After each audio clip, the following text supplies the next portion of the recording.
먼저 어제 읽었던 5절 말씀을 다시 한번 읽어보겠습니다. 겉으로는 경건하게 보이나 경건함의 능력은 부인할 것이다. 그대는 이런 사람들을 멀리하라. 현대를 살아가는 인간의 실상은 참으로 교묘합니다. 왜냐하면 겉모습으로는 철저하게 경건의 모습을 가장하고 자신을 숨기며 살기 때문입니다. 그러니까 그들의 삶은 세상 사람과 전혀 구별된 모습이 없고 예수님의 사랑과 은혜를 경험하고 살아가는 신자라고 말하기 어려울 정도로 세상 사람과 똑같은 삶을 살아가는 모습을 보게 되는 것입니다. 이것이 저와 여러분의 실체임을 성경은 분명하게 확인해 주는 것이죠. 여러분, 그런데 또 한번 생각해 보십시오. 이토록 절대 변하지 않는 인간을 여전히 붙드시고 그들을 구원하시겠다는 의지를 불태우시는 하나님의 열심과 그 노력이 은혜라고 하는 사실을 다시 한번 우리로 하여금 확인하게 하는 것이죠. 그러니까 기억하십시오. 우리의 절망이 하나님의 희망이 되는 것이고 우리의 실패가 하나님의 성공이 되는 것입니다. 그것이 은혜와 사랑이 전부라고 하는 고백인 것입니다. 은혜와 사랑은 하나님이 전부 이루신 일이라는 고백인 것이죠. 그렇다면 이 구절에서 경건이라는 단어에 다시 한번 주목해 보십시오. 무엇이 경건이겠습니까? 분명 겉으로는 경건의 모양을 갖출 수 있다라고 말을 했으니 경건이라고 하는 것은 결코 겉으로 보여지는 모습이 아님을 우리는 분명히 알 수 있습니다. 즉 여러분이 교회 열심히 다니고 기도생활 꾸준히 하고 전도 열심히 하고 봉사 열심히 한다고 해서 성경은 그것을 경건이라고 말하지 않는다는 사실입니다. 오히려 여러분은 경건함의 능력을 부인하는 자일 수 있다는 것입니다. 그렇다면 경건의 능력이 무엇입니까? 세상이 아니라 하나님을 바라보는 믿음의 시선입니다. 여러분 다 아시다시피 다윗은 경건한 사람이었습니다. 늘 자신과 함께 하시는 하나님을 인식하며 살았기 때문에 어떠한 환경 속에서도 요동치 않는 참 믿음 속에 살아갈 수 있었습니다. 그러나 우리는 그의 인생을 잘 알고 있습니다. 그가 하나님을 망각했을 때 저지른 범죄가 무엇이었는지 우리는 분명히 기억하고 있습니다. 그는 하나님 앞에서 엄청난 범죄를 저지르고도 태연하게 하나님께 경건의 모양을 갖추고 제사를 드렸습니다. 하나님께서 나의 일거수일투족을 다 알고 계신다는 사실을 완전히 망각해 버렸기 때문이었습니다. 경건의 모양만 갖추고 있었던 것이죠. 그래서 오늘 본문으로 들어가면 경건은 결코 외적인 종교 행위가 아님을 명확하게 이해할 수 있습니다. 10절을 읽어보겠습니다. 그러나 그대는 나의 가르침과 행동과 의향과 믿음과 오래 참음과 사랑과 인내를 따르며. 자, 여기서 바울은 눈여겨볼 만한 두 단어를 사용하고 있는데 바로 나의 가르침과 행동이라는 단어입니다. 이 말을 다른 말로 바꾸면 가르침과 삶이라고 할 수 있습니다. 즉 바울은 디모데에게 어떤 성경을 지식적으로만 전달하지 않았다는 증거입니다. 바울은 디모데에게 자신이 그 복음 안에서 진리 안에서 어떻게 살아냈는지를 상기시켜주고 있는 것입니다. 그리고 11절 안디옥과 이고니온과 루스드라에서 내가 겪은 박해와 고난을 함께 겪었습니다. 나는 그러한 박해를 견디어냈고 주님께서는 그 모든 박해에서 나를 건져내셨습니다. 지금 바울은 그 선교 여행 가운데 그가 정말 날마다 유대인들의 모함을 받으면서 돌팔매질을 당하던 그리고 감옥에 갇히던 그 모든 상황들을 디모데가 바로 옆에서 다 지켜봤음을 다시 한번 상기시켜주면서 내가 어떻게 그렇게 살 수 있었다고 생각하십니까? 라면서 그 기억을 다시 한번 떠올리게 합니다. 다시 말하면 바울은 복음을 지식으로만 이해하고 전달했던 것이 아니라 바로 지금 이 순간에 어떠한 상황 속에서도 현존하시는 나와 함께 하시는 그 하나님을 바라보면서 그분께서 그 고난 속에서 자신과 함께하고 계셨음을 분명히 인식하고 있었음을 디모데에게 다시 한번 떠올리게 해주고 있는 것입니다. 이것이 바로 존재론적 신앙입니다. 하나님과 존재론적으로 소통하고 교제하는 신자는 참된 경건의 능력을 발휘하게 되어 있습니다. 즉 지금도 나와 함께하고 계시는 그 주님을 날마다 바라보는 그 능력 가운데 살아가게 되는 것입니다. 이것이 바로 은혜 안에 있는 자의 삶인 것이죠.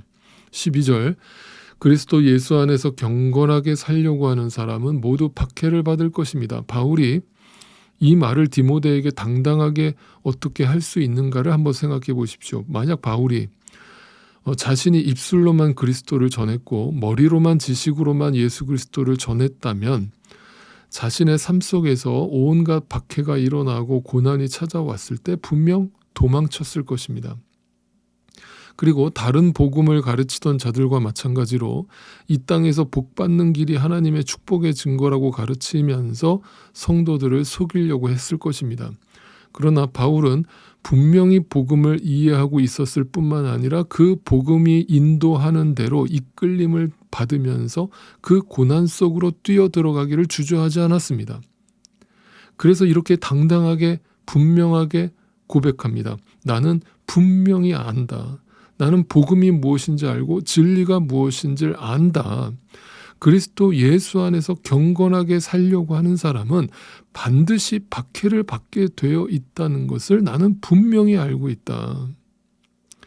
그러니까 반드시 고난을 받게 되어 있다라고 아주 당당하게 선포하는 것입니다. 결국 이 땅에서 복받는 길로 하나님이 인도하시지 않는다는 것을 분명하게 알고 있다는 사실입니다. 여러분 분명히 기억하십시오. 복음은 세상을 편안하게 만들어주는 도구가 결코 아닙니다. 세상을 불편하게 만드는 것이 진리입니다. 왜냐하면 진리는 언제나 어둠과 충돌하기 때문입니다. 그래서 바울은 어줍지 않은 인간적 위로를 디모데에게 주고 있지 않습니다. 앞으로 너의 삶에 평탄한 길이 있을 거라는 축복 한마디 해주지 않습니다. 네가 정말 내 옆에서 진짜 복음이 무엇인지를 배웠고 그것을 내가 어떻게 살아가는지를 봤다면 너도 마찬가지로 분명히 그 박해 속으로 고난 속으로 들어가게 하나님이 인도하실 것이다. 그러니까 경건은 대가를 요구한다. 내 아들 디모데야, 이것이 경건의 삶임을 분명히 기억하고 잊지 말아라 라는 말로 당부하고 있는 것입니다. 13절 그런데 악한 자들과 속이는 자들은 더욱더 악하여져서 남을 속이기도 하고 속기도 할 것입니다. 그런데 교회 안에 이 복음의 본질을 보지 못하는 악한 자들, 거짓의 영에 사로잡힌 자들, 사탄의 자녀들, 다른 복음을 전하는 자들입니다. 그들은 남도 속이고 자신도 속는다라고 하는 것이죠. 여러분 속는다는 말이 무슨 말입니까? 자기가 지금 거짓을 품고 있다라는 사실을 자기도 모르고 있다는 뜻이에요. 그러니까 자기는 지금 경건의 모양을 갖추고 있기 때문에 분명 자기 자신은 지금 잘 믿고 있다라고 착각을 해버린다는 사실입니다. 그런데 그 속에는 빈 껍데기, 전혀 말씀의 능력이 없고 경건의 능력이 없는 현존하시는 그 하나님과 시선을 맞추고 살아가지 않는 가짜 믿음으로 충만한 사람들인 것이죠. 무섭죠. 여러분 불신자는 교회 바깥에 있는 것이 아닙니다. 교회 안에 있는 것이죠. 소경이 되었기 때문에 자기 자신도 속고 남도 속이는 소경이 소경을 인도하는 형국이 반복되는 것입니다. 주님 다시 오실 때까지 말이죠. 14절 그러나 그대가 배워서 굳게 믿는 그 진리 안에 머무십시오. 그대는 그것을 누구에게서 배웠는지 알고 있습니다. 바울은 뭔가 어떤 새로운 말씀을 가르치고 있지 않습니다. 뭔가 새로운 솔루션을 제공하고 있지 않습니다. 그대는 이미 나한테 배운 거, 이미 다 알고 있는 거, 이미 내가 너에게 다 전해준 거, 그게 뭐예요? 복음. 그 단순한 진리를 굳게 믿고 그 진리 안에 머물라는 것입니다. 여러분 시대가 악하고 타락할수록 진리는 단순하다는 것을 분명히 알게 됩니다. 말씀으로 돌아가라는 것이죠. 본질로 돌아가라는 것입니다. 첫 단추부터 다시 끼우라는 것입니다. 뭔가 여러분이 채워지지 않는 것을 가지고 자꾸 여기저기 기웃거리지 마십시오. 뭔가 새로운 것 없나? 라고 기웃거리지 마십시오. 여러분, 이미 저는 여러분에게 복음을 다 가르쳐 드렸습니다. 이미 하나님 말씀의 본질을 다 전달했습니다. 그러니 그 복음이 여러분 안에 정말 심겨져 있다면 그 복음을 붙드십시오. 그 복음 안에서 거하십시오. 만약 그걸로 여러분이 부족하다라는 말씀을 하신다면 더 이상 저는 할 말이 없는 것이죠.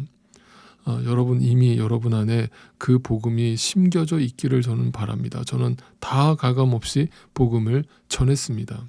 그 복음을 소중히 여기시고 날마다 그 하나님과 동행하는 일만 여러분에게 남은 것입니다. 15절, 그대는 어려서부터 성경을 알고 있습니다. 성경은 그리스도 예수를 믿는 믿음으로 말미암아 그대에게 구원에 이르는 지혜를 줄 수 있습니다.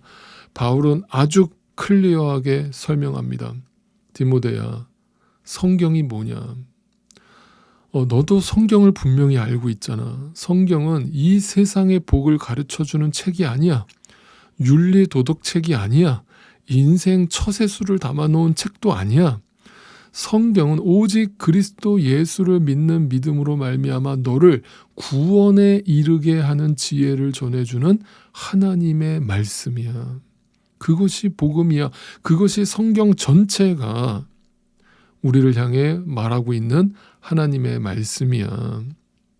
자, 지금 이 디모데후서는 신약 성경이죠. 그러니까 이 편지를 쓰고 있을 때만 해도 신약 성경이 아직 완성되지 않았습니다. 다시 말하면 여기서 말하는 성경은 구약 성경을 가리키고 있는 거예요. 다시 말하면 구약의 모든 말씀이 결국 예수 그리스도를 가리키고 있는 것이라는 것을 바울은 아주 분명하게 가르쳐주고 있습니다. 16절, 모든 성경은 하나님의 영감으로 된 것으로서 교훈과 책망과 바르게 함과 의로 교육하기에 유익합니다. 성경은 하나님의 사람을 유능하게 하고 그에게 온갖 선한 일을 할 수 있게 하는 것입니다. 아멘이시죠? 네, 이것이 하나님의 말씀의 본질입니다. 말씀은, 성경은 우리를 예수 그리스도에게로 끌고 가는 것이고 그 복음은 이 세상에서 핍박받고 고난받는 길임을 분명히 가르쳐주는 것이고 그럼에도 불구하고 그 어떤 고난 속에서도 하나님이 한시도 우리를 떠난 적이 없고 우리와 항상 함께하고 있음을 믿음의 시선으로 바라보는 자가 경건의 능력을 가진 자임을 분명히 증언하고 있는 것입니다. 마지막으로 웨스트민스터 신앙고백 1장 6절을 여러분께 좀 읽어드리겠습니다. 하나님 자신의 영광과 인간의 구원 신앙과 생활에 필요한 모든 것에 관하여 하나님이 가지고 계시는 모든 계획은 성경에 분명하게 기록되어 있다. 그러므로 이 성경에다 성령의 새로운 계시에 의해서든지 혹은 인간들의 전통에 의해서든지 아무것도 어느 때를 막론하고 더 이상 첨가할 수 없다. 분명히 아시겠습니까? 네, 오직 성경만이 하나님께서 우리 백성들에게 자신을 계시하는 방법이십니다. 다른 곳에서 찾지 마시고 새로운 것 찾지 마십시오. 혹 여러분 주변에 자신은 기도 많이 하는 사람이라고 하면서 하나님이 자신에게 어떤 말씀을 주셨다라고 이야기를 꺼내시는 분들이 여러분을 찾아오신다면 당장 그분에게서 도망가시기 바랍니다. 그분을 절대 가까이 하지 마시기 바랍니다. 소경입니다. 여러분, 성경은 무오합니다. 성경은 하나님의 말씀입니다. 성경 이외에 하나님은 우리에게 다른 특별 계시를 주시지 않았습니다. 오직 예수 그리스도만을 그 성경에 담아서 우리에게 전달해주고 계십니다. 마지막 때 속지 마십시오. 분별하십시오. 참 하나님의 말씀, 그 생명의 말씀이 오늘도 여러분 안에 깊이 뿌리 내리져 있기를 간절히 소망합니다.